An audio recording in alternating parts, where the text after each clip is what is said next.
आप सभी साथियों को मेरा नमस्कार। साथियों, आइए देखते हैं शिक्षा जगत से जुड़ी हुई कुछ बड़ी अपडेट। पहली अपडेट है कि गर्मी का असर स्कूल अब 12:30 बजे तक। जी हाँ, गर्मी के असर की वजह से स्कूलों का समय 12:30 बजे तक कर दिया गया है और ये सिर्फ बच्चों के लिए रहेगा। भीषण गर्मी को देखते हुए परिषदीय व मान्यता प्राप्त विद्यालयों का समय बदल दिया गया है। बच्चों के लिए विद्यालय समय सुबह 7:30 बजे 12:30 बजे तक चलेंगे, वहीं जबकि शिक्षक, शिक्षा निदेशक व कर्मचारी 1:30 बजे तक विद्यालय में रुककर अपना शैक्षणिक व प्रशासनिक कार्य करेंगे।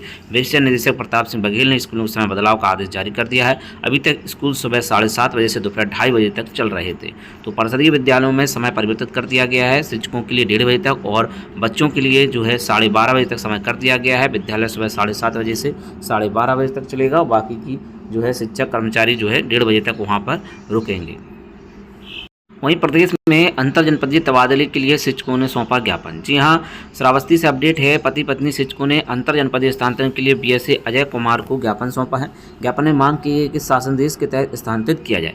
ज्ञापन में कहा गया है कि भी शिक्षा विभाग में पति पत्नी दोनों विगत कई वर्षों से अलग अलग जनपदों में सहायक अध्यक्ष पद पर कार्यरत हैं। विगत स्थानांतरण प्रक्रिया पति या पत्नी सरकारी सेवा होने पर हारन की व्यवस्था लागू की गई। इसके बावजूद भी इस श्रेणी के अधिकांश शिक्षकों को लाभ नहीं मिल सका है। शिक्षक दंपति अपने अपने पाल्यों और हम पर आश्रित बुजुर्ग माता पिता की देखभाल और साथ समय चिकित्सा आदि कराने में असमर्थ रहते हैं। इसके साथ ही ग्रीष्मकालीन अवकाश में विशेष रूप से सरकारी सेवारत शिक्षक दंपतियों का बिना शर्त अनिवार्य रूप से गृह जनपद या एक ही जनपद में अंतर जनपद स्थानांतरण करें।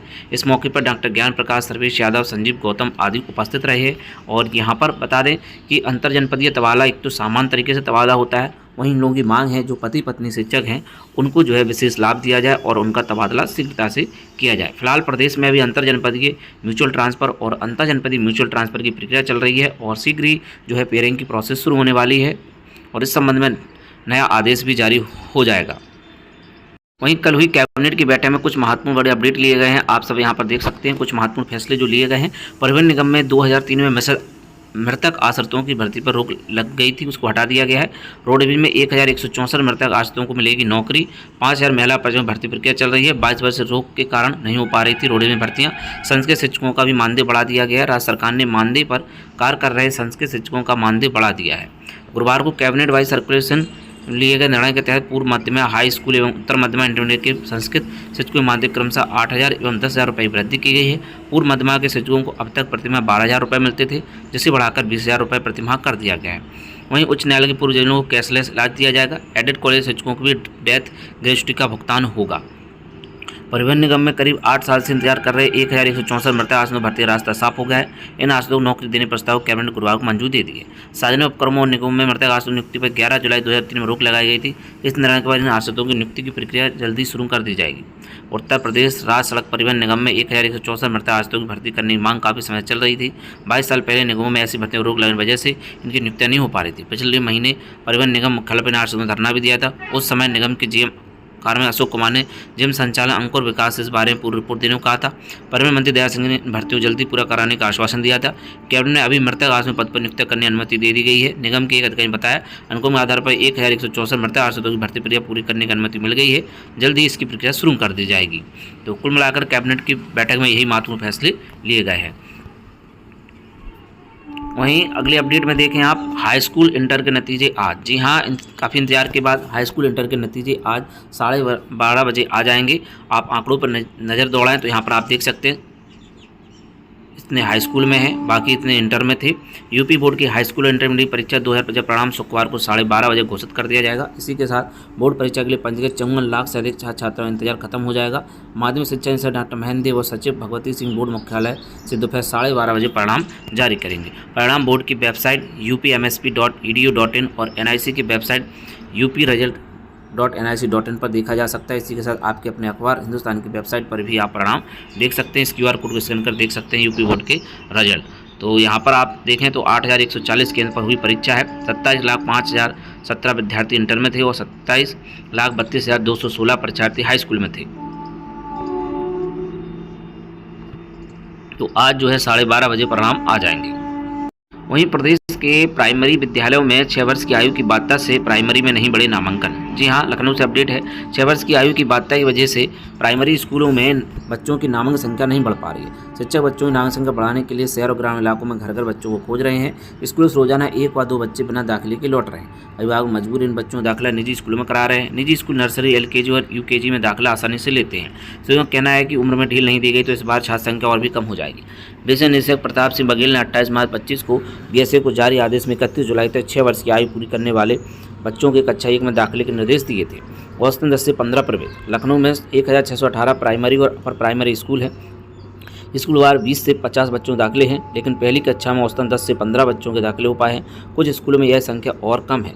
जोन 2 स्थित प्राइमरी स्कूल के प्रधानाध्यापक का कहना है कि पहली कक्षा में अभी तक सिर्फ 10 बच्चों का दाखिला ही हुआ है। तो कुल मिलाकर के 6 वर्ष की आयु की बाध्यता की वजह से प्राइमरी विद्यालयों में काफ़ी कम नामांकन हो पाए हैं।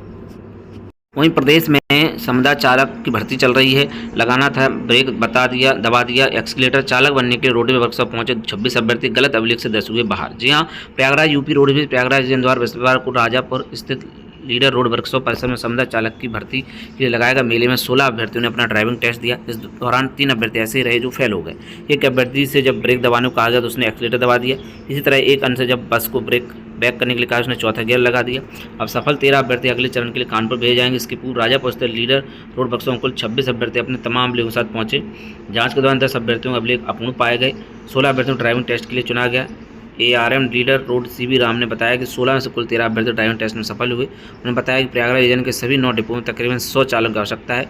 इस वजह से प्रत्येक बृहस्पतिवार को ड्राइविंग टेस्ट भर्ती पूरे होने तक लिया जाता रहेगा। उधर भर्ती के लिए पहुंचे प्रयागराज आशीष ने बताया वह पहले ट्रक चलाते थे। वहीं हाई स्कूल पास प्रयागराज के सुनील कुमार ने बताया वह कार चलाते थे, लेकिन वह भारी वाहन भी चला सकते। कौशाम्बी के अंजनी कुमार दुबे ने कहा कि वह BA पास हैं, पहले पिकअप चलाते थे। वहीं BSc पास वसंत चंद ने कहा कि वह पशुपालन विभाग की गाड़ियाँ चलाते रहे, बड़े वाहन चलाने का भी उनके पास है। तो यहाँ पर आप देख सकते हैं राजापुर स्थित बरसों लीडर रोड डिपो में समदा चालकों की भर्ती के लिए जो है नामांकन करते लोग, और जो है प्रयागराज में जो है अभी जो है समदा के आधार पर भर्ती यहाँ पर चल रही है।